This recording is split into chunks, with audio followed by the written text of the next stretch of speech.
বিশ্ববিদ্যালয় ক্যাম্পাস থেকে সরাসরি যুক্ত হয়েছেন সহকর্মী হোসেন জাহিদ এবং স্যার সলিমুল্লাহ মেডিকেল কলেজ হাসপাতাল থেকে যুক্ত হয়েছেন সহকর্মী আতিক মেজবা লগ্ন। তবে শুরুতেই জাহিদ, আপনার কাছে জানতে চাই, রাতভর উত্তেজনার পর এখন ক্যাম্পাসের পরিস্থিতি কেমন দেখছেন, আর যে দুজনকে শনাক্ত করা হয়েছে তাদেরকে দ্রুত সময়ে আটক করার জন্য পুলিশের পক্ষ থেকে কি বলা হচ্ছে?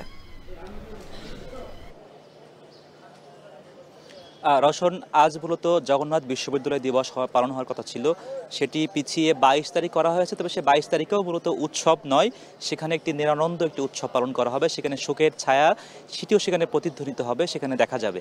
কেননা বিশ্ববিদ্যালয় ইতিমধ্যে অবগত হয়েছেন তাদেরই এক শিক্ষার্থী, যিনি 2019-20 সেশনের শিক্ষার্থী জোবায়েদ, তিনি কালকে প্রাণ হারিয়েছেন এবং তার এই স্মৃতির প্রতি শ্রদ্ধা জানিয়েই মূলত বিশ্ববিদ্যালয় দিবসটি মূলত রূপ নিয়েছে একটি বিষাদের গল্পে।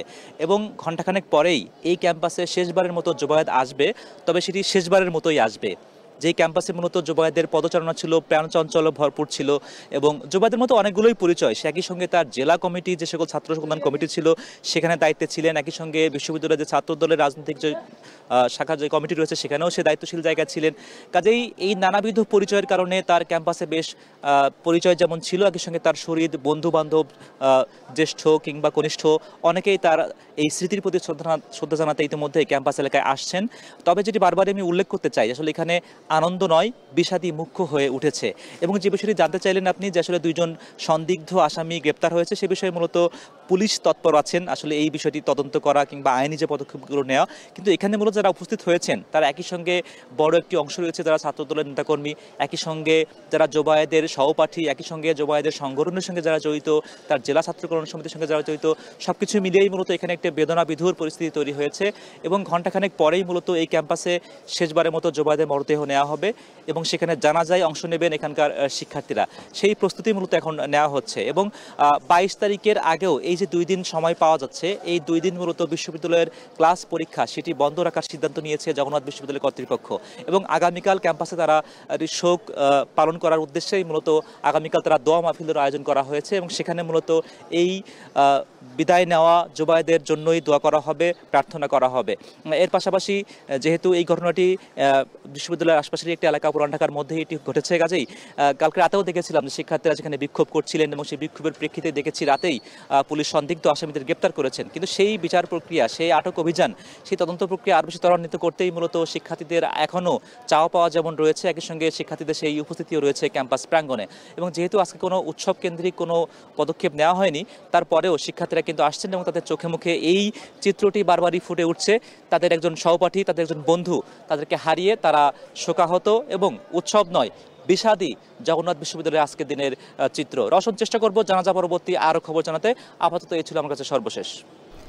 দর্শক, এই মুহূর্তে স্যার সলিমুল্লাহ মেডিকেল কলেজ হাসপাতালে নিহত জোবায়েদের মরদেহের ময়না তদন্ত চলছে। সেই বিস্তারিত জানতে আমাদের সাথে যুক্ত হয়েছেন আতিক মেজবা লগ্ন। জানাবেন যে মরদেহের ময়না তদন্ত নিয়ে নতুন কোনো তথ্য চিকিৎসকের পক্ষ থেকে জানানো হয়েছে কিনা? রওশন, এখন পর্যন্ত চিকিৎসকদের পক্ষ থেকে তেমন কিছুই জানানো হয়নি। তবে আমরা দেখেছি যে সকাল 10টার কিছুক্ষণ পরেই আসলে আনুষ্ঠানিকভাবে যে ময়না তদন্ত রয়েছে সেই কার্যক্রম শুরু করা হয়েছে। গতকালকে রাত থেকেই মরদেহ এখানে ছিল এবং আমরা দেখেছি যে স্বজন সহপাঠী থেকে শুরু করে যে পরিবারের যারা ছিলেন, স্বজনরা ছিলেন, তারা সবাই কিন্তু এখানে উপস্থিত ছিলেন এবং সবাই আসলে অপেক্ষা করছিলেন যে জোবায়েদের যে মরদেহ সেটি ময়না তদন্তের পরে যে ক্যাম্পাসে নিয়ে যাওয়ার কথা রয়েছে এবং সেখানে জানাজার যে খবর আমরা কিছুক্ষণ আগেই জেনেছি সেই বিষয়টি এখানে এখন পর্যন্ত জানানো হয়েছে। তবে আমরা সহপাঠীদের সাথে কথা বলেছি, তারা আসলে বেশ কিছু বিষয় নিয়ে বলেছে। আমরা এখানে যে মর্গে রয়েছি এখানে আসলে ফ্রিজিং ব্যবস্থা নিয়ে তারা প্রশ্ন তুলেছে। অর্থাৎ গতকালকে বিকেল 5টার দিকে ঘটনা ঘটলো, এখন পর্যন্ত প্রায় অনেকগুলো ঘন্টা পেরিয়ে গেছে এবং এই সময়টাতে আসলে লাশ যখন গতকালকে রাতে নিয়ে আসা হয়েছে আনুমানিক রাত 12টার দিকে, এবং এই যে 10 থেকে 11 ঘন্টা এই সময়টাতে কিন্তু লাশের ফ্রিজিং নিয়ে অনেকেই প্রশ্ন তুলেছেন, বলেছেন যে এখানে যে ফ্রিজিং ব্যবস্থা সেটি আসলে সাময়িকভাবে আসলে ঠিকঠাক মতো কাজ করছে না, এই জন্য লাশের পচনের যে গন্ধের বিষয়টি সেই বিষয়টিও তারা বলেছেন। তবে এরপরেও আমরা জেনেছি যে তারপরেও আসলে যে ময়নাতদন্তের বিষয় সেটি আসলে এখানে কার্যক্রম আনুষ্ঠানিকভাবে চলছে। এর মধ্যেই কিন্তু আমরা লালবাগ জোনের যে ডিসি রয়েছে তার সাথে আমরা কথা বলেছিলাম, তাকে আমরা প্রশ্ন করেছিলাম যে মামলার অগ্রগতি কতটুকু। তিনি বলেছিলেন যে মামলার বিষয়ে তারা আসলে সময় নিচ্ছেন, যেহেতু আসলে এখানে আসলে অনেকগুলো আলামত সংগ্রহ করার বিষয় রয়েছে এবং সবগুলো আলামত সংগ্রহ করার পরেই কিন্তু মূলত তারা আসলে সিসিটিভি ফুটেজের মাধ্যমে যে দুজনকে আসলে সন্দেহ করা হচ্ছিল, এর পাশাপাশি এর সাথে আরো সম্পৃক্ত কারা আছে বা এর নেপথ্যে কারা রয়েছেন সেই এই কাকতালীয় বিষয়গুলোকে আসলে সত্যের মাধ্যমে উদ্ঘাটন করার জন্য তারা একটু সময় নিচ্ছেন এবং সময় নিয়ে আসলে যারা প্রকৃত পক্ষে এখানে দায়ী রয়েছেন তাদেরকে আসলে খুঁজে বের করবার জন্যই মূলত এই সময়টা নেওয়া হচ্ছে বলে পুলিশের পক্ষ থেকে আমাদেরকে জানানো হয়েছে। আমরা দেখেছি যে এখানে শুধু স্বজন বা সহপাঠী নয়, বিশ্ববিদ্যালয় থেকে কর্তব্যরত যারা রয়েছেন, একই সাথে আমরা জানি যে জোবায়েদ রাজনীতির সাথে যুক্ত ছিলেন, বাংলাদেশের জাতীয়তাবাদী ছাত্র দলের সাথে যুক্ত ছিলেন, সেখানকার যারা সদস্যরা রয়েছেন, যারা নেতা কর্মীরা রয়েছেন তারাও এখানে ভিড় করেছেন।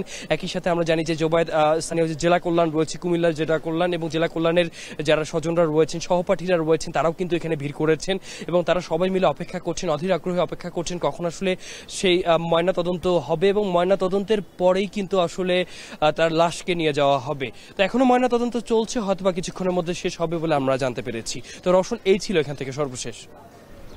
ছাত্রদল নেতা জোবায়েদের হত্যার সবশেষ পরিস্থিতি জানাতে আমাদের সাথে যুক্ত ছিলেন দুই সহকর্মী আতিক মেজবা লগ্ন এবং হোসেন জাহিদ।